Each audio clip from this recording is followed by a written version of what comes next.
Imagine waking up tomorrow morning to find that 3 billion human beings have suddenly been cut off from each other. You open your phone, tap Facebook, nothing loads. You open Instagram, blank feed. You try WhatsApp to message your family. Infinite spinning connection wheel. Across 3 billion screens on planet Earth, the digital pulse of human connection simply dies. Within minutes, small businesses collapse, emergency communications break down, and trillions of dollars in market valuation hang in absolute, terrifying jeopardy. For nearly 2 decades, Mark Zuckerberg's social media empire appeared completely unstoppable. Over 3 billion users, hundreds of billions in annual revenue, a corporate monopoly so dominant it bought its rivals before they could even threaten it. Yet behind the polished glass walls of Silicon Valley, privacy scandals, global server blackouts, public outrage, and government investigations brought this trillion-dollar titan to the razor's edge of total collapse.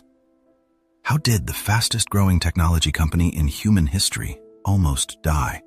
And why wasn't its greatest threat another competing app, but something far more dangerous? To understand how Facebook almost fell, you have to remember how unprecedented its rise really was. In 2004, inside a cluttered Harvard dorm room, 19-year-old Mark Zuckerberg coded a simple directory called the Facebook. It was raw, it was simple, but it tapped into a fundamental human instinct, the desire to see and be seen. Within weeks, it swept across Ivy League campuses. Within months, it spread across American universities. Within years, it swallowed the entire globe. Then came the engineering innovations that changed human culture forever. The like button, the newsfeed algorithm, the infinite scroll. By 2012, Facebook had reached 1 billion active users and launched the largest tech initial public offering in Wall Street history. Zuckerberg wasn't just running a website. He was building the central nervous system of human interaction. So how did a free website become one of the richest corporations on planet Earth? The answer lay in an invisible currency: your personal data. Every time you liked a post, clicked a photo, lingered on a video for 3 extra seconds, or typed a comment, Facebook's algorithms built an ultra-detailed digital twin of your mind, your political views, your deepest anxieties, your relationship status, your precise location, your purchasing habits. Facebook realized a fundamental truth of Silicon Valley. If you aren't paying for the product, you are the product. Micro-targeted advertising became a money-printing machine. Advertisers paid billions of dollars to place hyper-specific ads directly into the eyes of users most likely to buy. By 2017, Facebook was generating over $40 billion a year, purely by monetizing human attention. The machine seemed bulletproof until someone exposed what was happening under the hood. In early 2018, a British whistleblower named Christopher Wiley broke a story that shocked the world.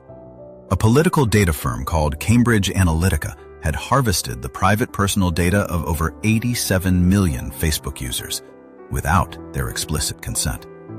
This data was used to build psychological profiles designed to manipulate voters in major political campaigns, including the 2016 US presidential election and Brexit. Public reaction was swift and furious. The hashtag #DeleteFacebook trended globally. Celebrities, tech executives, and millions of users deleted their accounts in protest. Mark Zuckerberg was summoned to testify before the United States Congress.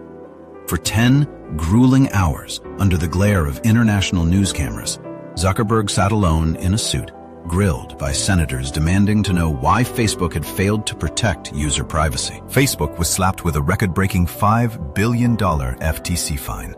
But the financial fine wasn't the real damage. The magic spell of invincibility was broken. Then came October 4th, 2021, the day the machine actually died. At 11:40 a.m. Eastern Time, a routine maintenance command triggered a catastrophic bug inside Facebook's global backbone network. In a matter of seconds, Facebook's border gateway protocol routes disappeared from the global internet table.